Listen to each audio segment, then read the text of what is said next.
Thanks for joining us on Political Talk on another PolitiPod Live. Tonight we'll cover Out to Sea, Oh Shoot, Please Think of the Children, international news, odds and ends, and if time permits, an election central update and an Epstein count-up update. I'm Hannah Soldner. And I'm Matt Nisanoff. We start tonight with Out to Sea. Mm, I'm sure you've heard by now the stories of the USS Abraham Lincoln. It's been out at sea for over 250 days, and it's probably there's one other longer deployment, which was the USS Gerald Ford during the Vietnam War. Stayed out over 300 days, and still too long and too mishandled as far as leadership is concerned. They there's issues with supplies, dirty clothing, lack of food, mental health issues. In fact, some of the sailors have taken to jumping off the ship itself. One man was out in the water for over an hour before he was picked up. And so it's a very serious mismanagement issue that the Navy has. Of course, when asked about it, Trump's reply was there was asked, have they been out too long? And he said, not nearly long enough, showing his trademark empathy. The head of the U.S. Central Command, Admiral Brad Cooper, actually visited the Lincoln. I'm sure it was in very good shape when he got there. And he said that he did acknowledge that there were mental health crises. There was a mental health crisis on board. But then he added, there are fewer cases on the Lincoln than on other ships. So I don't know what information he has, but it might be interesting to find out where he got that information to make such a really stunning statement. The USS George Washington has been pulled from the Asian theater and been sent up to replace the Lincoln. Uh, Hannah, what do you think? It's I'm struck as you're sort of as you said at the beginning, this is a story we're all pretty familiar with. It's been it's why we chose it as our top story this week. Um, but what's so interesting here is so much of the like rebuttal, or even when you said that there was one ship during the Vietnam War that was out longer or whatever. Not that that's a rebuttal, but just that like um the so much of the callousness out of the administration or the people in power, whomever it is, as if there's like it's worse for some people is like never an excuse. It's just like, oh wow, it's really bad, and they're like, well, some people had it worse. It's like, okay, that's not helpful. um yeah, somebody always has it worse. That doesn't mean that you know so long, 265 days at sea isn't atrocious. And like, yes, the mental health, yeah, it could, like you said, they probably zhuzhed it up for him. But even so, like, that doesn't mean, just because there are worse ones doesn't mean that it's not all, past whatever threshold is awful.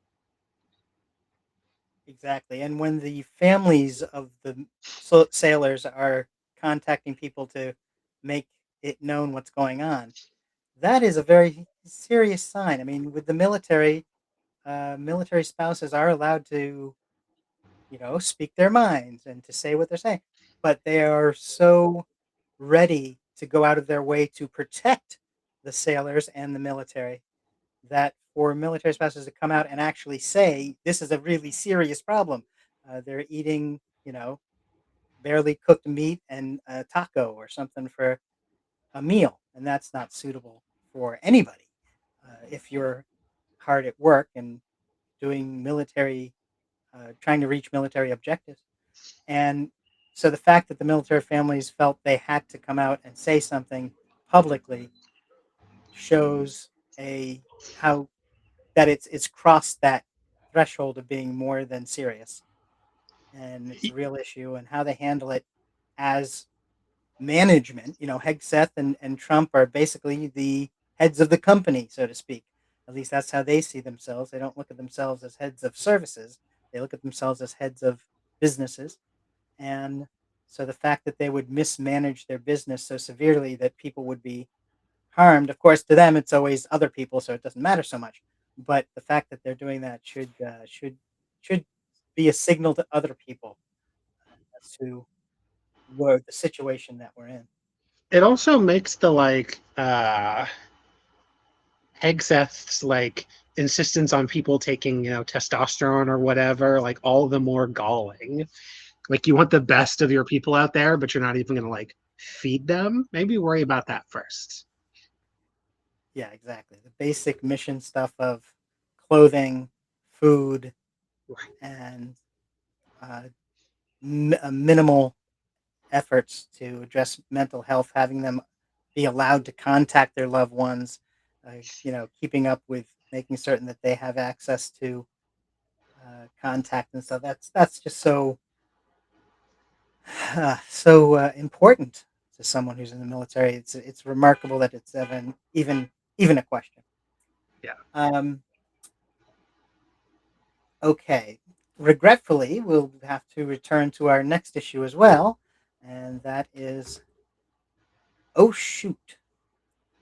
And this is where there have been enough incidents with guns in our country this week or in the past couple of days that here we are to talk about them. Charles Young Park in Lexington, Kentucky, for example, one dead and four wounded. Police still don't know exactly who was the perpetrator and have called on the public to bring in tips. So they're relying on the citizens to address or help with that one. Memphis police stopped a car and found a passenger had been shot dead hours earlier. So the person driving had shot his wife and then decided to drive across country and or down country. And when they were stopped several hours after the incident, her dead body was finally noticed by officials. Chesterfield, Virginia police arrested a 19-year-old, Cameron Harris, for shooting five people at Virginia State University. One was only one of them was a student out of the five people shot, and Cameron Harris, although he was hiding when they found him, he had been gotten into the dormitories and was hiding in someone's um, closet area. And that's where they found him. But so a shooting incident done in Virginia. And last Friday, five people, including the shooter, were killed in a gun spree in Michigan. One girl survived that and is in the hospital recovering. Anything on shootings before we go to the news story as well? The other story that's in the news on shooting? No. Yesterday, Minnesota's Attorney General, Keith Ellison, sued the Texas governor for extradition of an ICE officer, Christian Castro. Castro is the one who shot Julio Cesar Sosa Silas on January 14th. That was a shooting incident sandwiched in between the murders of Renee Good and Alex Preddy during the so-called Metro Surge. At the time, ICE claimed, and still it's on their website, they claimed that this was an issue of self-defense, that the um, that Mr. Sosa had tackled Mr. Castro, was on top of him, trying to beat him up and kill him. So Castro had to use his weapon to defend himself and shoot Mr. Sosa. The issue is there's a video, and as with all these incidents with ICE, it's simply not true. It is not what happened. And in fact, the person who the initial incident uh, attracted Castro's attention was not even Sosa. It was another person entirely. And he was chased into a house where an apartment building where Sosa was outside shoveling snow. This was January in Minnesota. And the video shows that as soon as Sosa sees somebody running at him with a gun, he drops his shovel and runs inside. So there was no interaction with Castro. And in fact, uh, Castro catches up with the other person, jumps him, and struggles with him. But that guy disengages and runs inside as well. Both of them were inside the house. Castro recovered and decided to start shooting. So he was shooting into a house with people and children, and in fact hit Sosa in the leg, and the bullet went clear through his thigh and lodged into one of the walls of the children's room. So, of course, Christy Nome, who was the head of the department at the time, had tried to make this a cause celeb and tried to make it out this kept repeating the false story in the narrative. And the fact is that not only was none of it true, but now Ellison is following up and wants to have the ICE agent extradited to Minnesota for prosecution. The catch is that he has the ICE agent, Mr. Castro, has been recently arrested by a Texas sheriff and is in jail in Texas. And it's the Texas governor who is preventing the extradition. He's involving himself in the issue to prevent Castro from being sent back to Minnesota. And so Castro's been in jail since May, and Ellison wants to try to get a hold of him before he's released. We'll have to see how that plays out. But the Texas governor is the obstruction here to having Mr. Castro face justice.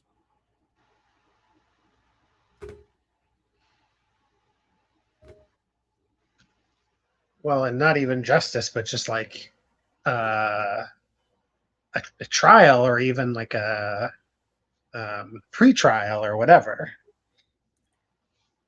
Even right, exactly. Yep. Have him brought before, at least brought to a judge, Right. an indictment, and to see what should happen next. Exactly.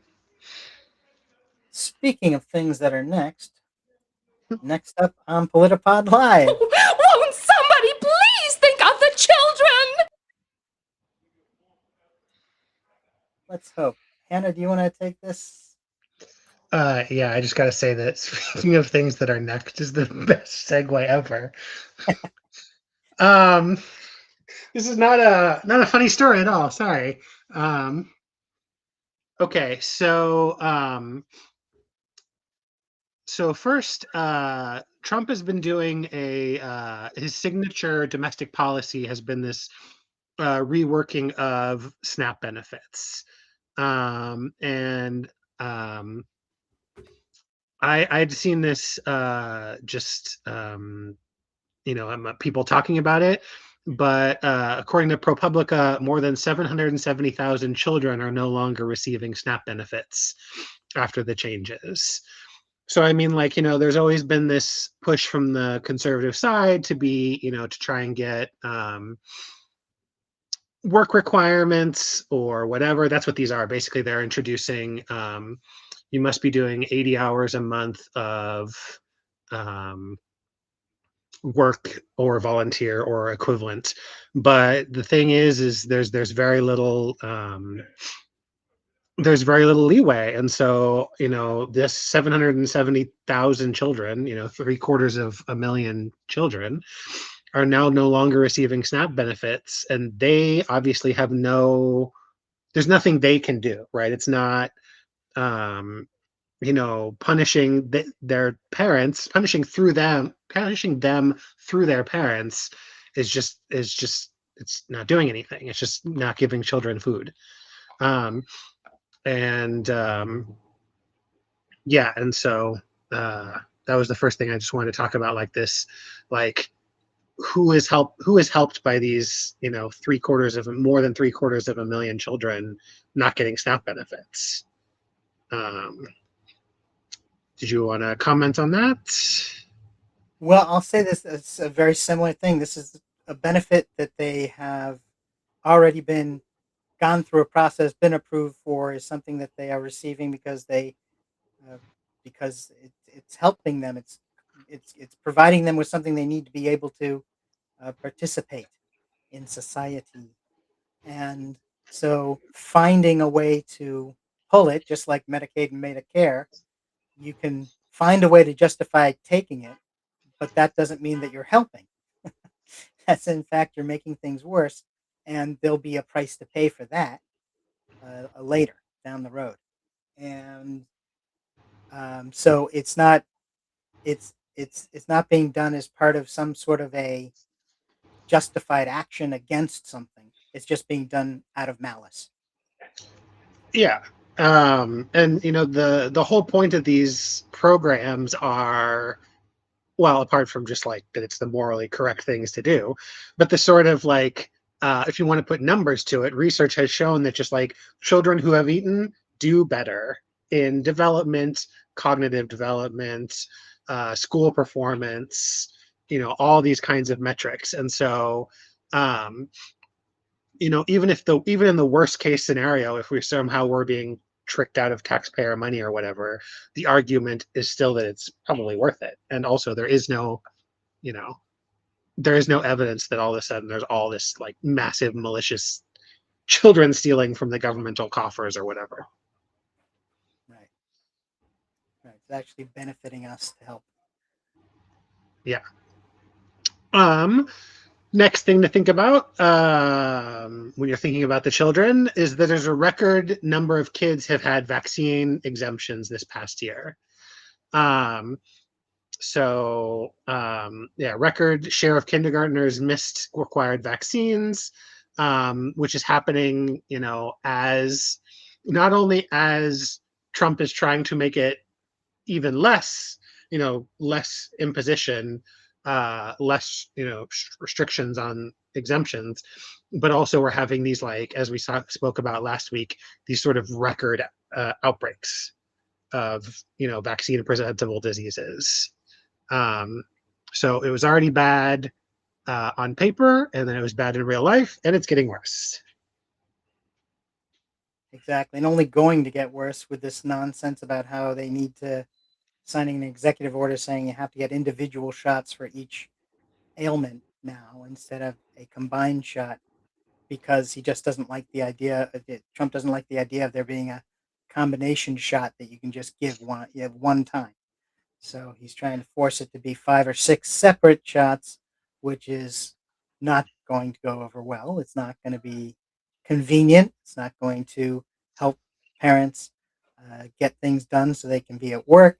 It's not going to help the kids because they're going to have separate shots that they don't want to get, and that will, so since it's been proven for decades, like fluoride in the water. It's one of those things where it's not only been done, but it's been shown to be a benefit. And for some reason, trying to find a way to scare people is more important than to look at what is actually happening and look at results. Yeah, well, it's been shown to be a benefit, and it's been shown that stopping it is a detriment. So you can't be like, oh, eradicated, whatever, so we just won't need to vaccinate against it anymore. But also, I want to zoom in on something you said. Trump doesn't even have some kind of, you can't even say that there's like flawed science or something like in some of these other studies. He just doesn't like how much people are getting vaccines. He's kind of, relying on the, it seems unnaturally high, and so therefore it must be wrong, but there's no any kind of science behind it, and he's not even claiming that there's science. He isn't even going as far to be like, you know, oh, I heard this thing or whatever. He's just saying like, no, it must be. Right, right. Well, and RFK Jr. will be whispering in his ear another thing as well. So the conspiracies and all that kind of stuff. So he picks up on what somebody else is saying, and RFK must have been the last one to talk to him, because whoever speaks to him last makes the largest impression. Speaking of conspiracies, Meta's trial yesterday started, charging that they have targeted children with addicting algorithms across their different social media that Meta owns: Facebook, Instagram, WhatsApp. Um, and so I actually didn't take the time to look and see if anything happened since then, but there's this massive um, trial that is going to start, and with potentially, some commentators have said up to, trillions of dollars of sought damages. Um, so, and obviously, like, huge ramifications, and for a company like, Meta, though, certainly isn't alone in this, right? How many times have they been brought not against, yeah, into high courts and whatever, to talk about all the terrible things they've done, and that time they facilitated genocide, et cetera, et cetera. So, Well, uh, and the state's attorneys generals have said at court, they said, we've got evidence, we've got a whistleblower, and we've got documents from the companies showing that they knew it was harmful to children to do some of the things they were having them do, but it kept them on the app longer. So they went ahead and did it anyway. And so this is like they made a case about how this was like when they went after the cigarette companies, mhm. where the cigarette companies were like, "Oh no, it's healthy. It's good for you to have tobacco. It dries out the lungs and it's really healthy." And all along, they know exactly what's actually happening, that it's bad for you, and that this is it's the same situation all over again.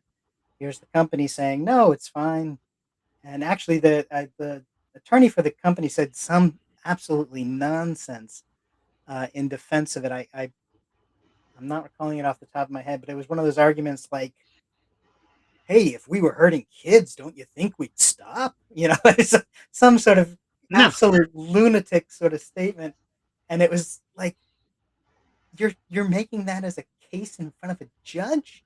right. That's amazing, absolutely startling, and it was this. It I think it helped with getting the point across that they were just completely.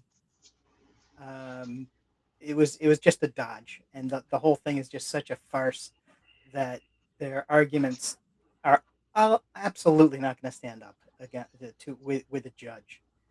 No Yeah, shame. well, and one of the things that sort of enabled these tech companies to avoid certain things is that they'll just say, like, especially when it came to, like, facilitating a genocide through Facebook, where they're just like, we had no idea, and the difference here is they clearly knew. They can no longer be like, this is a new technology, who knew it could go, whatever. It's like, no, I mean, Facebook has been around for, like 18 years now or something longer. um and not only has it been around a long time, but Facebook and WhatsApp and Instagram, they're all global, so you have nothing if not data from, like, every potential you know group you would need. That's literally their whole business, is to farm data. So they can't say, like, oh, we didn't know. It's like, no, you had to have known. That's literally your whole business model.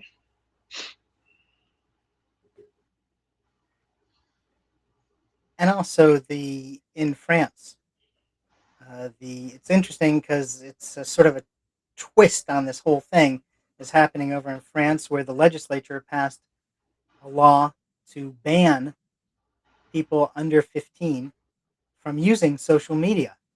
So there was an actual ban passed and put in place, but the French High Court said that they would block the ban, so that it was not legal to prevent the children from using the social media. So there's another twist to the whole story. We'll have to see how the meta case plays out, but that's another little factor to throw in. Yeah. Okay, and here's where we move on. Speaking of France, we can also look at some things happening in the rest of the world with international news. And there's a whole bunch of things to talk about in this, and we'll try to cover as many as we can depending on the time we have. But we'll start this with what's happening with Russia. There's a couple of stories that popped up in the past week, and that includes that Russia has launched another round of attacks into Ukraine. Their invasion continues. Ukraine responded by sending 800 drones targeting Russian military adjacent services, which is a new twist, and to go after energy sources and producers of products that the military is using. So there's a service similar to Amazon or to Temu, the Russian version of it, and they are selling products that are being converted into weapons by the military.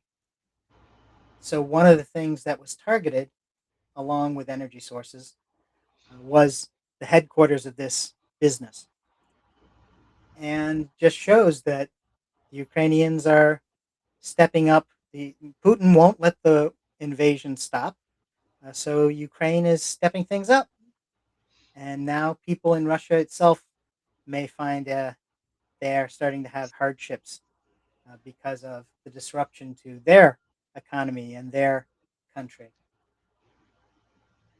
What else? The political parties in Russia, they have an election coming up, or what passes as an election there.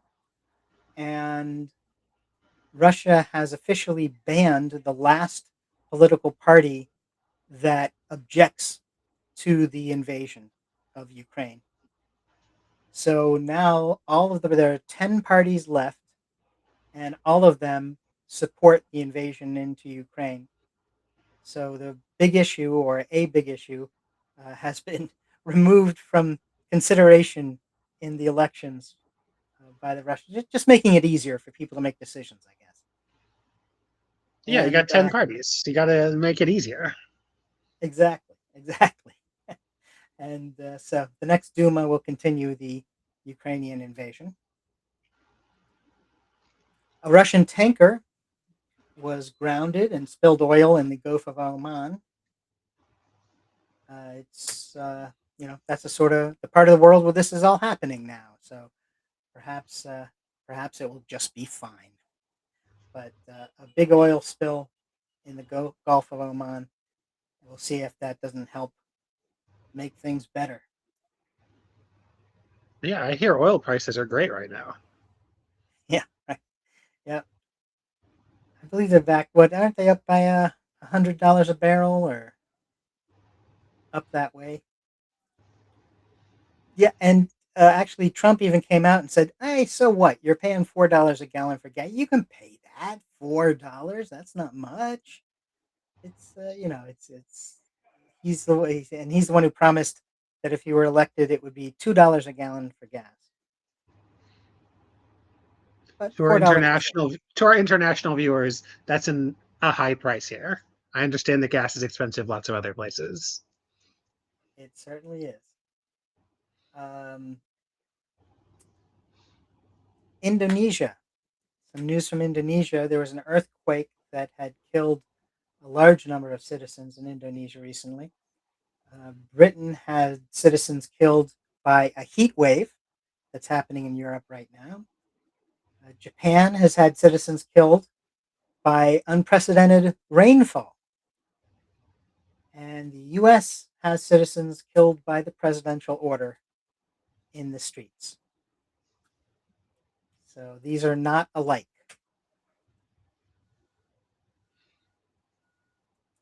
Speaking of, I mentioned Britain in that last story.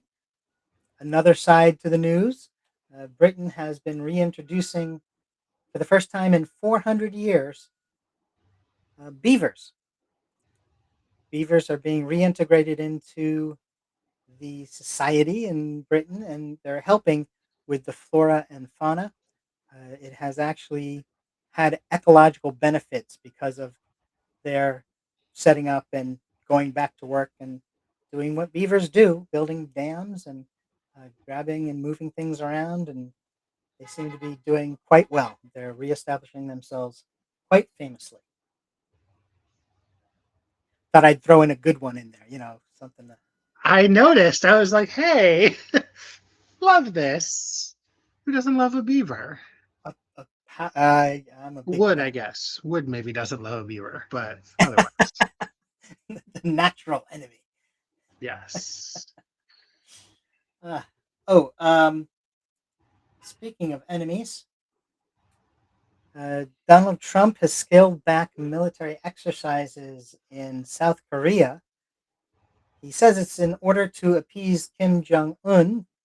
He just loves his friend, and he just wants to show that he loves what his friend is doing, and he just wants to do something to as a tip of the hat to show he cares. There are some who point out that South Korea recently said that they would not join in on the denuclearization of the Islamic Republic of Iran when Trump asked them to. And that happened a couple of days before he started to reduce the schedule of military exercises with South Korea.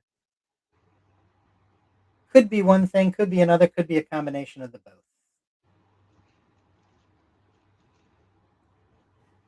And speaking of that very war that's going on with Iran, Trump demands Iran surrender. And since Iran and Oman, an ally of the United States, have had some discussions and some talks, Trump has turned his ire onto Oman. And he says that if they get in the way of the Iran war, that Trump will bomb the shit out of them, meaning bombing Oman, our ally, and someone that we have used as an intermediary to talk with Iran and others. This is diplomacy at what conservative media calls the 5D chess level. But to be fair, he probably just got one of Hegseth's T shots, got him revved up on testosterone, allegedly. Allegedly. And Canada, you may have heard that there's been some reduction in the tariffs that Trump has put on Canada. It's been reduced, and there's been some positive steps of things going on there.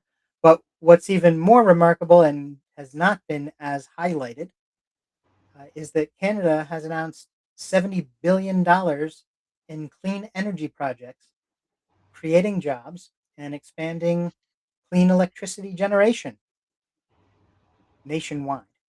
So that is a positive thing that Canada is doing to move forward with clean energy as it has been developed and is becoming more and more useful and applicable. Anything else on the international front before we? No, but I will notice as you ended that the beaver is the national animal of Canada. Fair So, point. and they are not only being good in Britain, but natural dam builders. So That, yeah, beavers. exactly. I just wanted to get an extra beaver, That's our beaver reference. yeah, touchstone in there. Excellent. Fantastic. What a tale. All right, nice, nice. This brings us to our next segment. This is odds and ends. And we can kick this one off with the New York tax that Mayor Mamdani has worked with the governor to establish. It is a tax on second homes that are valued at over $5 million. So, in other words, if you live here in New York and you don't have a second home, or you have a second home but its value is under $5 million, then this tax is not applicable. This is not going to be a tax you have to worry about. But the whole thing was put on hold by the courts. Now they're saying it's okay. They put it on hold for a little bit. Now they're saying go ahead and you can roll out the tax as scheduled. Although the council looked at it, the city council recently held a hearing on it, and the mayor did not show up for the hearing. So the council are all very angry and upset that he didn't join in on their discussion of it. So we'll see how that affects things as it continues to roll out. I saw today that a comedian had said earlier this year. Oh, let me give a little bit more background. So, you mentioned that it's second homes, but it's also, if you rent out those homes, then you don't get the taxes on them. Or if you donate them, they don't get taxes on them. And so a comedian made a fake website that connected artists with, or maybe it wasn't even a website, maybe she just said it, that connected artists who needed loft space to work or live in with people with second homes, so that the artists could live in there for free and they wouldn't have to pay the $5 million or the taxes of the over $5 million. And she said it as a joke, and now she's been contacted by both artists and by homeowners trying to connect them. And so, ironically, I might become a thing, actually. Perfect. Yeah. She can actually make money on the setting up the renter thing, and then she can continue to do her comedy. Yeah, exactly. And it gets artists, free, really nice space. Yeah, really excellent. It's an excellent idea. Yeah. Kudos. If we can, do you happen to, if you find out what her name is, or if you remember it, let me know, and maybe we can see if we can get her to get her as get an interview. Oh man, that would be amazing. Maybe we can get her on here and have her chat for a minute about how it's working out. That'd be pretty cool. Next story in odds and ends. The White House press secretary, Carolyn Levitt, has decided to quit to be with family, she says, which is a phrase in Washington, D.C., meaning she was fired. She did recently give birth, so there certainly is someone at home. There is family at home that she can take that time with. But, not every mother who has a child has that luxury. Right. Not every mother can take the time off or quit their job just to be with family or with a newborn. So it's convenient for her. That's nice. And as stated before, some people who would like to do that are now getting their SNAP benefits cut. So it's actually getting harder for people. Excellent point.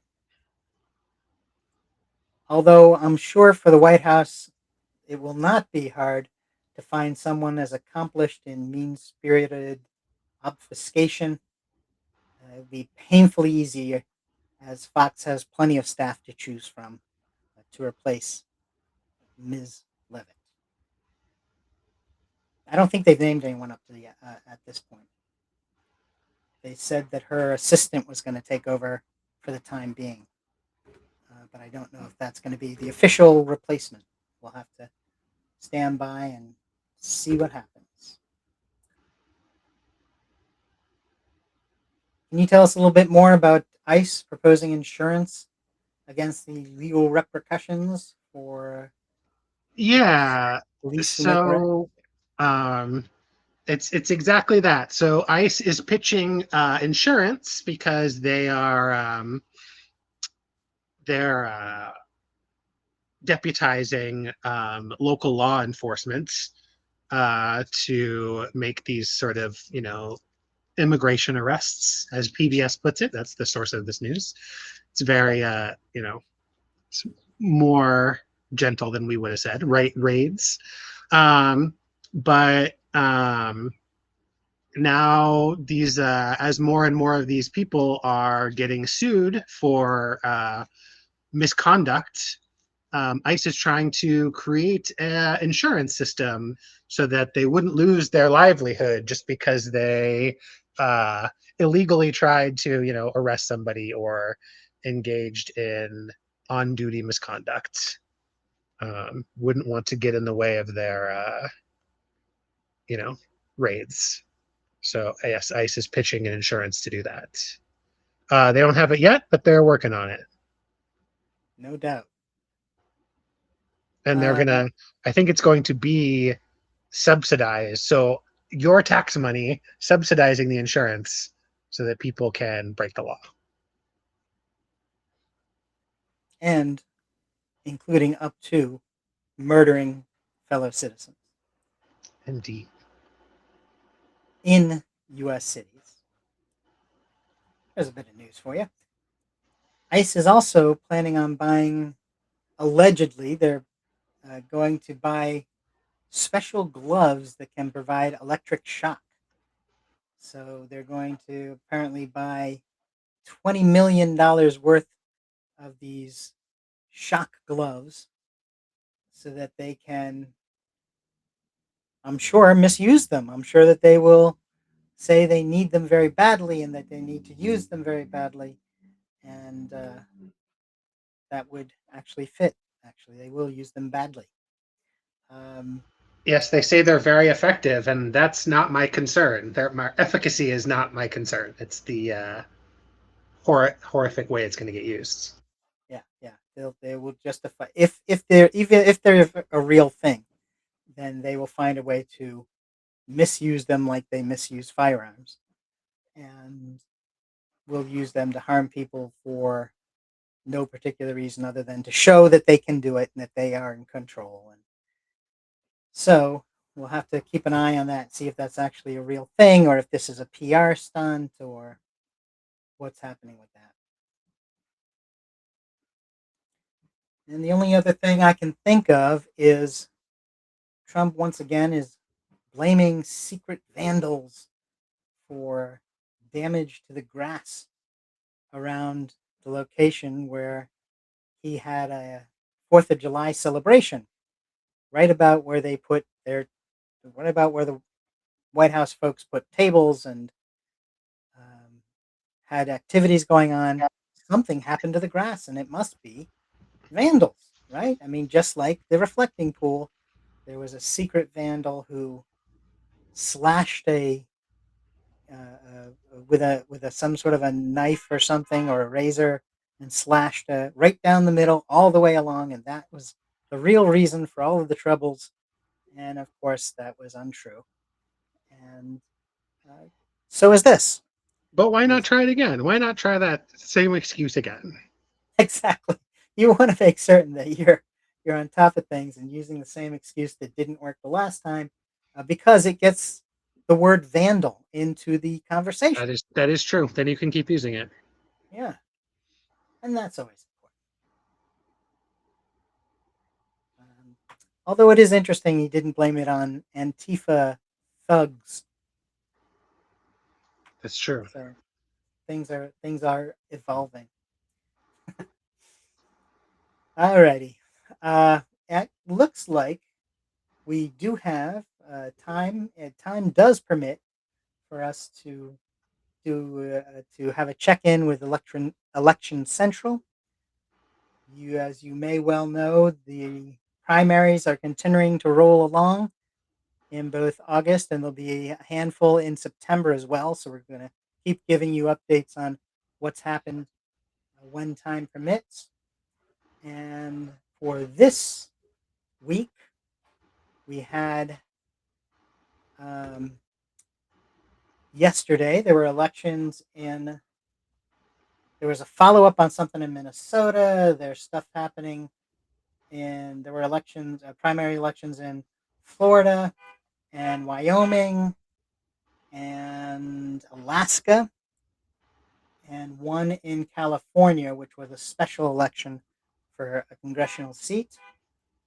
And first, I think the news of the goings on in Minnesota. You may have heard that recently in the primaries there were um, one of the candidates was for the governor's race on the Republican side, being primaries. Both of the parties, or all of the parties that are eligible, get a chance to elect people to be their nominees to run for their party in November in the general election. And in this case, one of those people was Mike Lindell, the hello guy, hello maker, and fraudster in the fake news of the stolen election. Well, he was running as a Republican candidate in Minnesota, and he lost. He lost to another Republican, won the governorship or the governor's the nomination to run for governor as a Republican. And you'll never guess what happened. He fell asleep. He fell asleep. He had a wonderful night's sleeping on a wonderful pillow. And when he woke up, it reminded him that because he lost, then the election must have been rigged and stolen and contain uh, fake voting something or other. It's So true. The people have been demanding Mike Lindell more in their lives. How could he exactly, not have won? it's shocking. It's Yeah. shocking.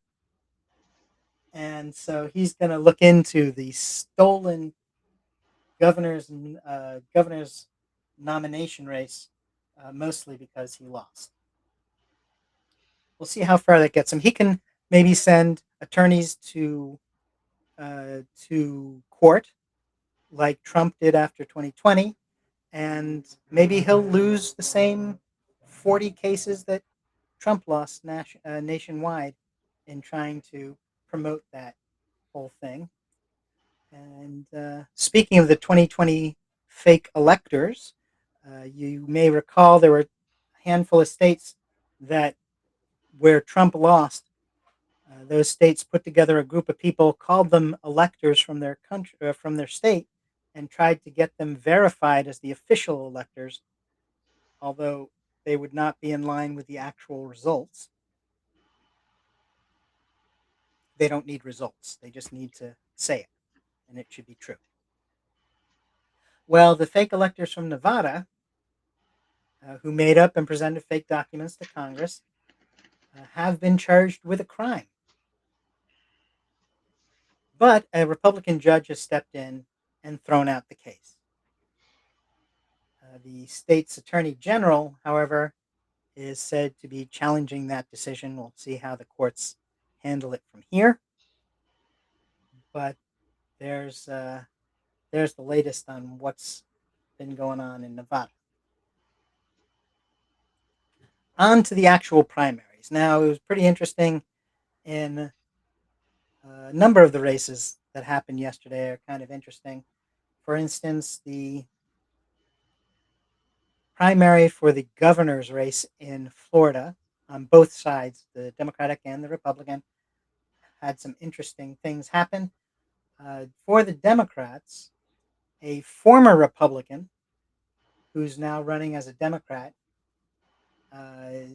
took the nomination handily. He won like 2-1 sort of results. He did very well. His name is David Jolly, and we'll see more of him in the coming weeks. And the Republicans, uh, Byron Daniels, who has been leading in the polls for the Republican side, followed through with that, and he easily took the Republican nomination. So there's the governor's race set. There was an open seat in the Senate that was up. Now, this is the seat formerly held by Marco Rubio, who has been made Trump's Secretary of State. So he had to give up the Senate seat. A person named Ashley Moody was appointed to the seat, and she won the Republican nomination yesterday. Pretty easy. And on the Democratic side, there's a little surprise. There was a fellow by the name of Alex Vindeman. Now, that's a name you may recall. He was a resistor. He was somebody who he and his brother were both in the military, and Trump targeted them and ran them out of the military when they did the right thing and reported some of the things he was doing behind the scenes that were, of course, illegal, that were not appropriate and certainly not in the nation's security interests. Now, both of the brothers are running for office, and Alex Vindman was running down in Florida for the Senate seat. He raised a whole bunch of money. Now, there are people who say that money is the thing that matters in elections, and I'm not one of them, but people do say that. They look at candidates and they look at how much they've raised as opposed to what the situation is on the ground or how they're running their campaigns, etc. But in this case, Mr. Vindman raised $16 million for a Senate race, which is a good amount. His opponent is a local elected official, Angie Nixon, who's been in Florida government for decades, and at least two. And it seems that Vindman raised all that money, but kind of focused himself on the general election running against a Republican. And the one ad buy he appears to have made during the primaries didn't even mention his opponent. He just sort of was setting up the arguments he was going to use in the general election. And that did not work out well. His opponent, Angie Nixon, raised only $1 million. And what was different was that she was on the ground. She was going out and talking to voters and meeting people and continuing work she's been doing for 20 years so people know who she is and that she's out there. And she won. This was considered an upset. But also, a bit of a twist is while she's a Democrat, she's open to some of the more progressive messaging that's out there. You may have heard in the other races in other states about establishment versus progressive. Well, she picked up on some of the progressive issues. And in fact, she joined the Democratic Socialists as a member. She did not approach them for an endorsement. They did not endorse her in the race, but she did join as a member. And this has sent Florida pundits into a tailspin.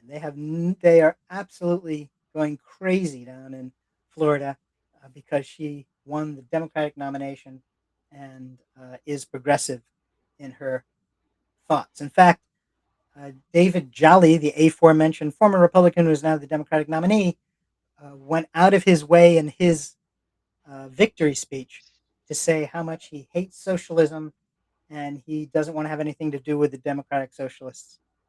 And then, congratulated her on winning her race.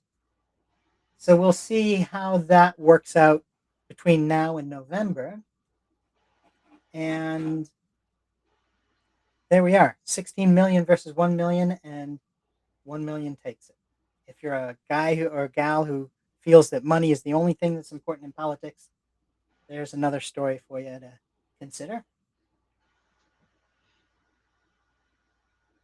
Now, a couple of embarrassments happened where Trump endorsed candidates in his home state of Florida were defeated or set back. There's the Florida Congressional District 7. A fellow by the name of Corey Mills is an elected official, is a member of Congress.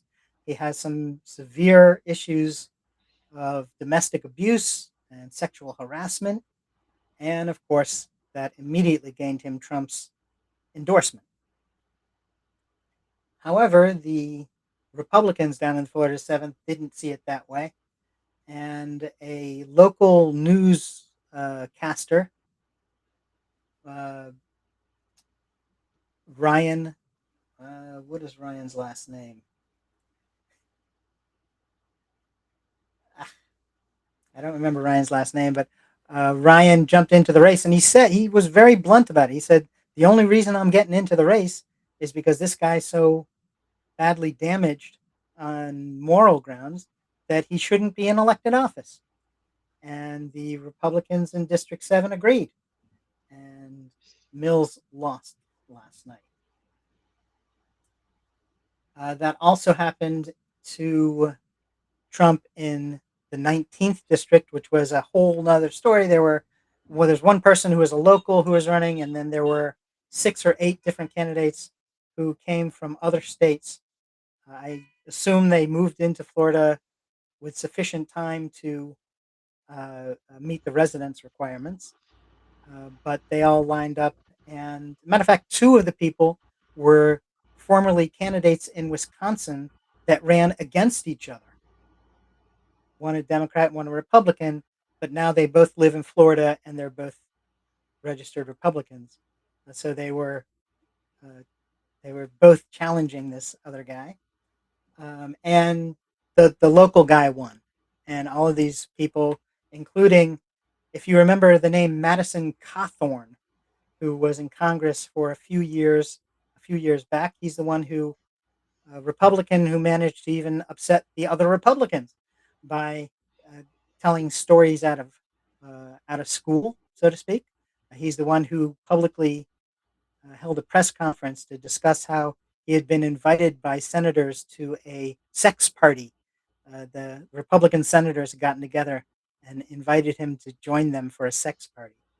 So he was not a favorite of the establishment Republicans, to say the least.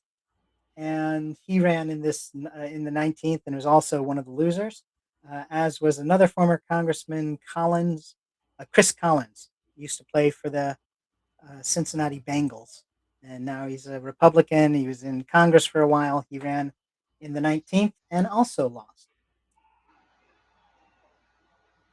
But the Trump endorsed candidate also was one of the losers. And that brings us to the 25th congressional district.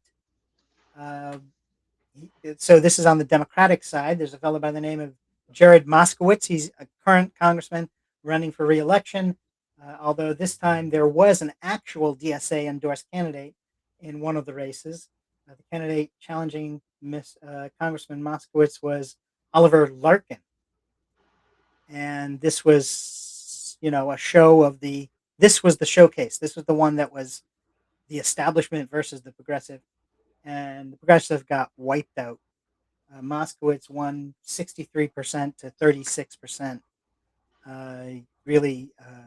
He really showed some power there, and in his statements made some disparaging comments about DSA as well. So once again, we'll see how that all plays out for all of the Democrats who have to run together between now and November. On to Wyoming. I'll just say that the Wyoming primaries, there was once again a Trump endorsed candidate who was beaten in the governor's race out in Wyoming. And other than that, yes, Wyoming, both parties nominated people for the Senate, the House, and statewide offices.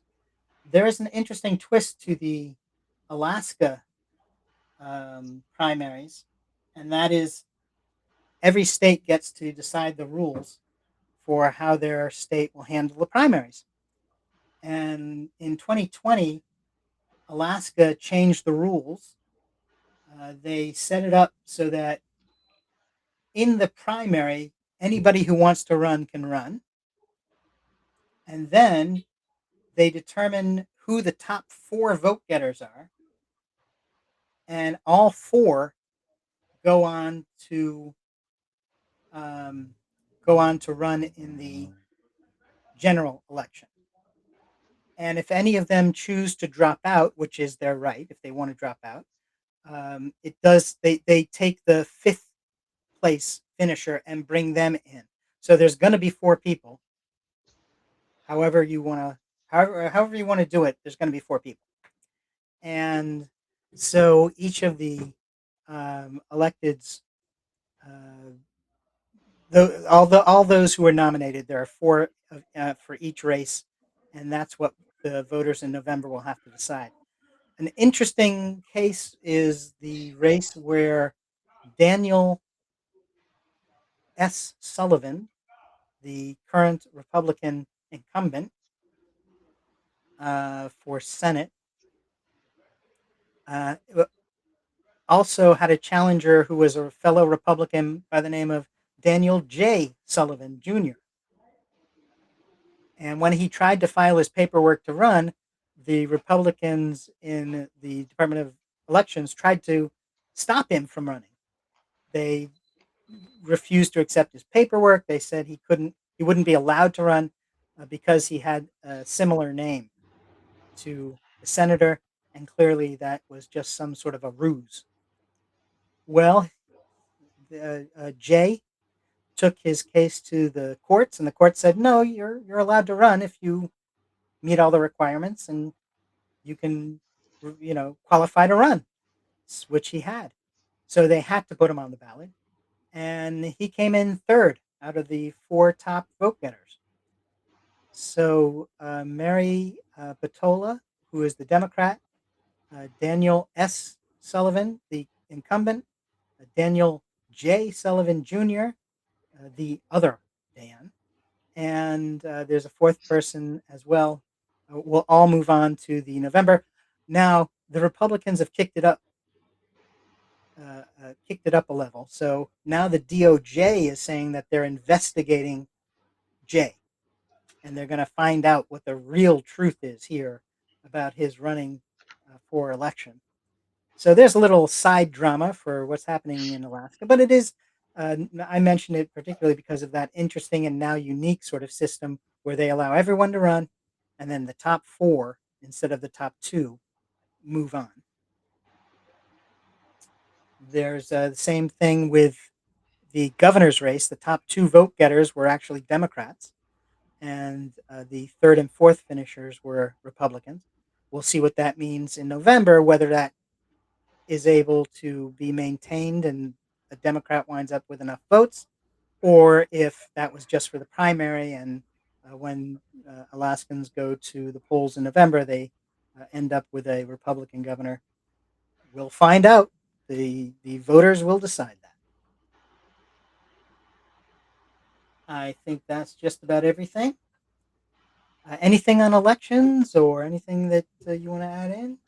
Yeah, I just wanted to note, I mean, like, nothing is 100%, and, there's all these, why elections go one way or the other, but it really says that a lot of these people who got traction had some kind of purchase in the community. Either they'd been there a long time, or they had gone out into the community and talked to a lot of people, or they were a local celebrity, I guess. But just something, like there really is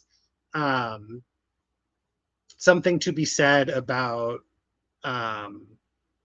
the person thinking that their representative represents them and isn't just some person who showed up. And I Right. feel And like sometimes we lose this perspective when we can only look at the big races, but it's actually really huge. yeah, and it's not just money that matters. It's easy to say, let's just look at the money and say, and make decisions based on who has the most money. But that's not how people vote. And just like Mike Bloomberg, who ran for the Democratic nomination for president a couple of years ago, spent something like $1 billion, Yeah, like $1 billion. Yeah. and the only delegates he won were the three from Guam. So for an investment of $1 billion, three delegates, that's not that's not math that's going to work. We do love people from Guam. And we love Guam, absolutely. And they love Bloomberg, clearly. I do want to mention the California race real quick. There was a congressional special election in California yesterday. The district was 14, and there are the two people who are moving forward. So whereas Alaska says the top four go on, the California system is the nonpartisan primaries take the top two vote getters and move on. In the 14th, that happened to be two Democrats, Aisha Wahab and Melissa Hernandez will be facing off in November to see who goes to Congress to represent the 14th. Oh, and over a dozen, so far at least, over a dozen seated incumbents, I guess that's redundant, but over a dozen incumbents have lost in the primaries. So whereas incumbency has always been or has been thought of as a bulletproof thing where you're going to get through if you're the incumbent, not that may not be so true. We'll have to see how that plays out in the other races between now and through September. But apparently, it's not as clear cut as that anymore. Yeah, I mean, the election that brought Trump and Starmer, and even there was this whole like wave of anti-establishment stuff, and so maybe that energy is still around places. It's pretty unusual to see an incumbent lose in the primaries. That is true. That is true. What do we have here?